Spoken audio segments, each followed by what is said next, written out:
What's going on, dudes? Jason here. Quick little clip here before I actually get into the gameplay. A friend of mine here calls in a Moab, and you're going to see me run up to the top of these steps. And there's a guy up here that I get into a gunfight with, and I never knew this could happen. This was so strange to me when it happened. But look at that. He drops into Final Stand as the Moab went off, and he survived it. And then I kill him afterwards.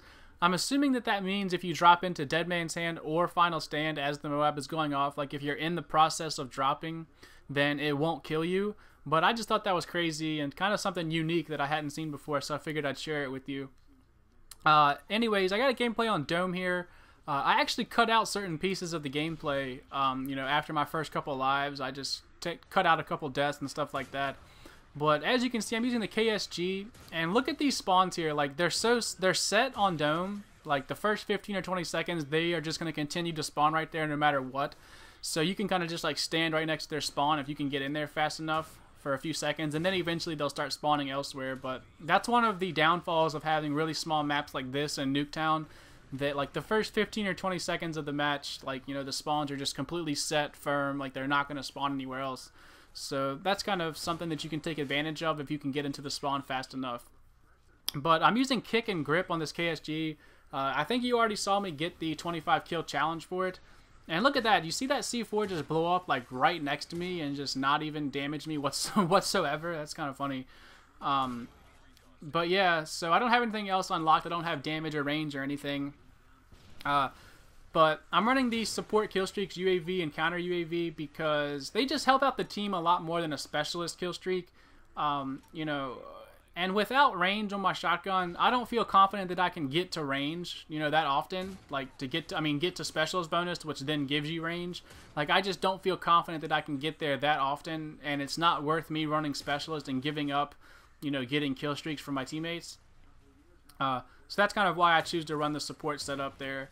I'm running Extreme Conditioning, Assassin, and Steady Aim, all of them pro. Extreme Conditioning, I choose that over Sleight of Hand because the same reason I just said, like I don't really go on too many long kill streaks, which it's kind of stupid for me to be saying that right now because I'm actually going on a 17 kill streak like at this moment, like during this life.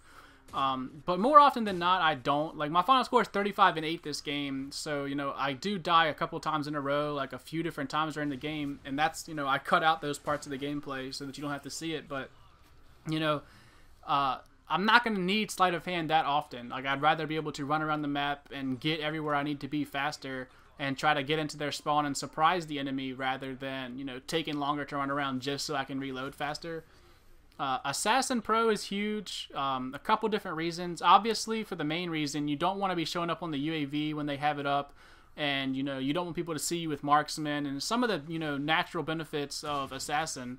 But the big thing for me is Assassin Pro that lets you keep your minimap at all times. Whether they have a counter UAV or an EMP up, you get to keep your minimap. And that's a huge part of using a shotgun, is knowing where your teammates are and guessing where the enemy is going to be spawning and, maneuvering around the map, by using that information. That's like a huge part of a shotgun. And that's why I feel like using a shotgun is harder than every other gun, because you have to be at certain parts of the map. If you get caught off guard in a long distance situation, you're just completely fucked and you're done for. So, people that say it doesn't take skill to use shotguns, maybe as far as aiming and because most of the time you're hip firing, maybe that could be technically true. It's kind of like hip firing an SMG or something, but the real skill is involved in maneuvering in the map in a way that you're always in a close enough situation where you can get the one-shot kills. And here I switch guns like an idiot. I'm so used to having Sleight of Hand Pro that I thought I'd be able to switch weapons faster, but I died and ruined that 17 kill streak. But something else about shotguns that people, I'm not sure if they know, when you fire off the shotgun, 8 pellets come out. There used to be a glitch with extended mags that lets you shoot out 12 pellets, but they patched that a long time ago. So when you fire any shotgun, 8 pellets come out, and it takes, watch this right here, that's ridiculous. Like what I'm getting ready to say does not apply to that situation. I can't even explain what just happened when I slowed that down, but like I was saying, it takes 4 of the 8 pellets to kill somebody, and if you have damage, it only takes 3 pellets to kill. So basically you need half of your pellets to hit the target. And the best way to do that is to have people directly in the middle of your crosshairs, and that's where Steady Aim Pro comes in. Like, Steady Aim Pro obviously gives you the weapon ready faster after sprinting, but having the smaller reticle really helps, because if you can keep a guy in the middle of your crosshairs, directly in the middle of it, like not a little bit to the left, a little bit to the right, not too high, not too low, but like in the middle of your crosshairs, you're going to see your one-shot kills increase dramatically. Like, if you play on a high sensitivity and you're always twitching and turning on guys, and, you know, you're not taking the time to actually line up your shot with a shotgun, you know, you're going to get a lot of hit markers. It's just the way that it is. Like, if you're a little bit left, a little bit right, you know, you can pretty much guarantee that, like, 2 or 3 of your shots are going to miss. And that's just the way that it is. Like, 2 or 3 of your pellets are going to miss, and then you need, like, 4 out of your last 5 to hit the guy, which isn't likely to happen, which kind of sucks, but, you know, it's just the way that it is.